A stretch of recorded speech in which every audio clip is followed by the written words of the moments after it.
Manong G! Yuhu! Manong G! Nandito na po kami!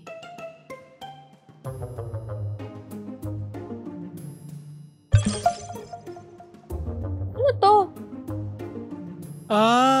Mukhang note. Tingnan ko nga. Ang sabi dito, key in this number to access a construction site. Construction site? Sigurado ako kakaibang construction site na naman na sinasabi ni Manong G. Sige Mario, ilagay nga natin yung code. 4953. Kalat, grabe. Dito. Uy, ano yun? Nasaan ka, Manong G? Dito.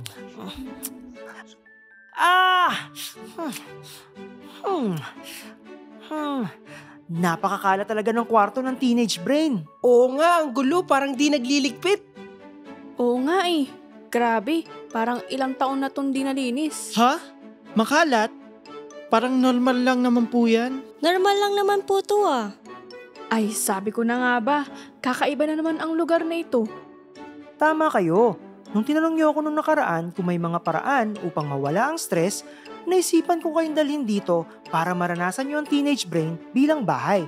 At meron tayong eksperto dito para mas maipaliwanag sa inyo ng maayos. Uy, andito na siya. Pasok! Ito ang ating expert psychologist, si Professor Gina. Hi, Prof! Hi, Prof. Gina! Ipapaliwanag niya sa atin kung bakit may gumagamit ng SAD, sigarilyo, alak, at droga. At kung paano sila matutulungang mapabuti. Hello there! Maligayang pagdating sa house ng teenage brain. Itong kwarto na ito ay tinatawag na limbic region. Nakikita mo naman na nakaayos na siya kung saan fully developed na talaga ang emotional center ng teenagers. Oo nga, well-developed kasi present lahat. At tingnan mo, ang aktibo ng 5 basic emotions dito sa kwarto. Parang di nga sila magkasundo eh. Pero po, naguguluhan po ako. Well-develop ang emotional parts of the brain ng teenager, pero bakit po pabigla-bigla ang mga teenagers? Pabigla-bigla ba kami? Oo kaya, at parang mas delikado. Alam ko nung teenager ako at mga kaibigan ko, mas risky kami. Parang hindi kami nag-iingat bago kumilos. Sa amin, normal lang naman yung mga emotional reactions namin eh. Oo nga, normal lang naman yun. Kasi nga, para makontrol ang iba't ibang emotions ng mga teenagers, kailangan ng gabay. May iba't ibang parte ng teenage brain para dyan. Ang control ay wala sa limbic region o sa kaso na ito, sa kwarto. Dalhin nga natin sila doon. Tara!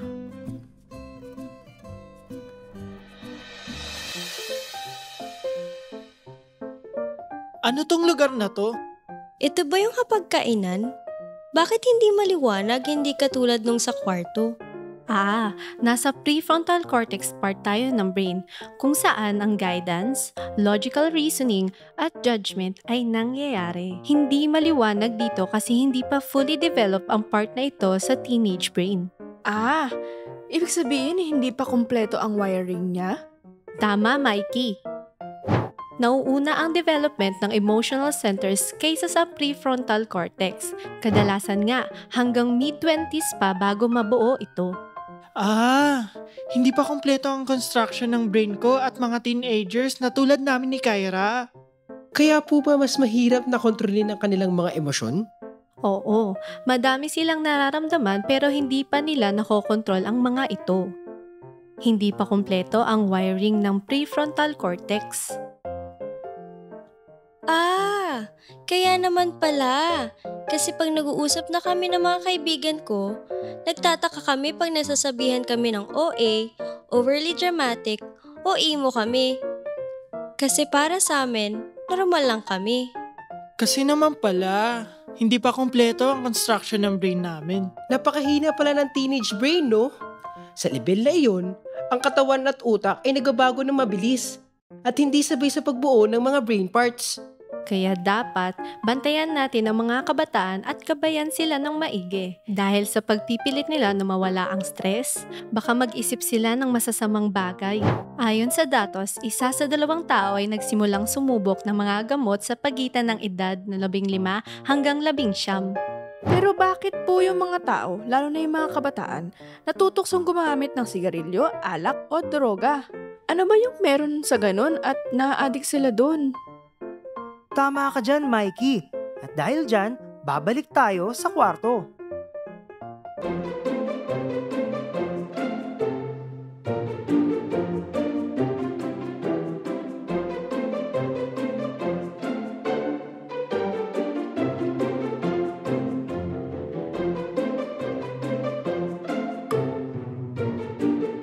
Ano yan? Dopamine? Yan ang feel-good hormone. Kapag ang utak mo ay naglalabas nito, maganda ang vibes mo at nararamdaman mong energetic ka at focused. O, maganda yun. Oo, maraming bagay ang natural na naglalabas ng dopamine sa utak natin katulad ng pagkain, pag-exercise, pagtawa o pag-e-enjoy. Uy, happiness hormone nga yan si dopamine. Oo, pero ang sigarilyo, alak at droga or SAD ay nakakapag-trigger din ng release ng dopamine. At dahil gumanda ang pakiramdam natin, gusto nating ulit-ulitin ito. Ang iyong utak ay may kemikal na dopamine na nagbibigay ng masayang pakiramdam. Nadadagdagan ang dopamine kapag tayo ay kumakain ng masarap na pagkain, nag-eehersisyo o nakikipagtalik. Ang pagtaas ng dopamine level ay nagreresulta sa pagiging extra energetic, pagtaas ng atensyon at magandang pakiramdam. Kaya naman, hinihikayat ng dopamine ang ating utak na ulit-ulitin ang mga gawaing nagbibigay ng magandang pakiramdam sa atin. Ang sigarilyo, alak at droga ay may espesyal na kemikal na nagpapataas din ng level ng dopamine sa ating utak. Kaya kahit na ang sad ay nakasasama o nakamamatay, mas pinipili natin ang paulit-ulit na paggamit nito. So isipin nyo, pag nasanay ang teenage brain sa dopamine na galing sa SAD, hahanap-hanapin niya to. Kasi nga, masarap sa pakiramdam ang dopamine. Kahit nakakasama na SAD sa kanya. Oo, lalong-lalo na sa teenage brain kasi hindi pa nga tapos ang development ng brain part niya para sa pangangatwiran at paghuhusga. Ang SAD ay pwedeng makasira ng teenage brain bago ito ma-fully develop. At kapag magsisimula ka ng paggamit ng SAD pag teenager, mas lalala pa ito pag tanda mo. Ang lungkot naman yan. Ang haba pa ng pwedeng maging buhay ko. Pero dahil sa SAD, sira na agad kinabukasan ko. Oo, kaya importante ang self-control at self-worth para maiwasan ang SAD. Kasama ang tamang paggabay ng mga nasa hustong gulang na nagmamahal sa iyo at gusto ang pinakamabuti para sa iyo. Prof. Gina, ano po ba ang mga palatandaan na may risk na gumamit ng SAD ang isang tao? Lalo na ang mga teenagers. Meron. Ang isa ay early aggressive behavior. Yun po ba yung parating nangaaway kahit walang dahilan? Pwedeng ganon, agresibo at mapusok. Isa pang risk ay kung hindi maayos ang social skills. Oo nga po, kasi kung hindi maayos ang relasyon niya sa pamilya o kaibigan niya, madali siyang matutuksong gumamit ng SAD. Oo nga, kasi minsan napipressure ang mga teens or gustong mag-fit in. Paano po kung wala yung magulang? Naku, napakalaking bagay niyan. Dahil ang mga magulang talaga ang responsable para sa kanilang mga anak. Pag wala sila, sino ang gagabay sa mga anak nila? Pero may ibang mga adults gaya ng mga guro, mga kamag-anak na maaaring tumulong sa kanila. And Prof, siguro po, kung nakatira sila sa pamilya na may gumagamit ng SAD, malaki rin ang chance na gumamit din sila. Totoo yan, kasi nga nandyan na ang SAD, kaya mabilis itong makatukso. Madali nga, pero pagbabayaran naman nila habang buhay. Oo, at isa pang panganib ay kahirapan. Kapag hindi nakakakain ng maayos, hindi nagde-develop yung brain ng bata. Kapag hindi nakapag-aral, hindi na de-develop ang life and social skills. May mga kaibigan ako na ganyan. Sa dami ng problema sa pera ng pamilya, sumusubok sila ng SAD. Kaya dapat malaman na seryoso ang panandalian at pangmatagalang epekto nito. Tingnan natin ang mga ito. May masamang epekto ang paggamit ng SAD. Ang ilan dito ay ang hindi maayos na pagtulog, pagbaho ng hininga, at hirap sa pag-focus. Ang patuloy na paggamit ng sigarilyo, alak at droga ay nagdudulot ng mas malala at pangmatagalang mga sakit. Problema sa kalusugan sa bibig, ngipin at iba pa. Sakit sa puso, sakit sa atay, sakit sa kidney o bato, sakit sa baga, paghina ng ating pag-iisip gaya ng hirap sa pag-alala at pag-iisip. Problema sa panganganak, pagtaas ng tsansang maging adik sa mga bawal na gamot. Anxiety at paranoia, problema sa relasyon sa pamilya o kakilala, problema sa pera. Mayroon din itong epekto sa ating mental or psychological health.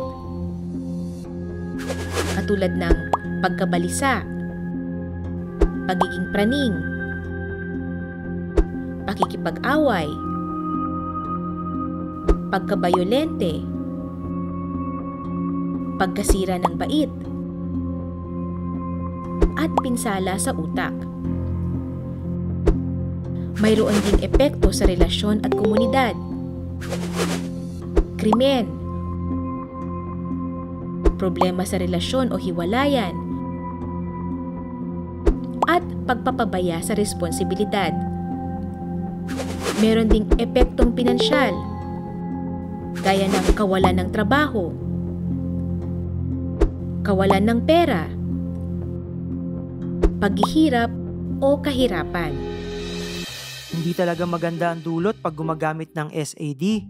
Kaya, dapat talagang gabayan lalo ang mga kabataan. Malaking bagay po talaga na malaman namin na hindi pa tapos ang wiring ng brain part namin for logical reasoning para makapagdesisyon ng maayos. Oo nga, kasi minsan sinasabihan at sinisigawan kami na puro mali ang kilos namin. Dahil bata kami, hindi namin maintindihan. Di rin namin alam ano gagawin namin dahil bata talaga kami. Ganun na nga, balik tayo sa pagkainan ng teenage brain. May ipapakita ko sa inyong mga bagay na makakatulong iwasan ang mga masasamang epekto sa paggamit ng SAD. Tara!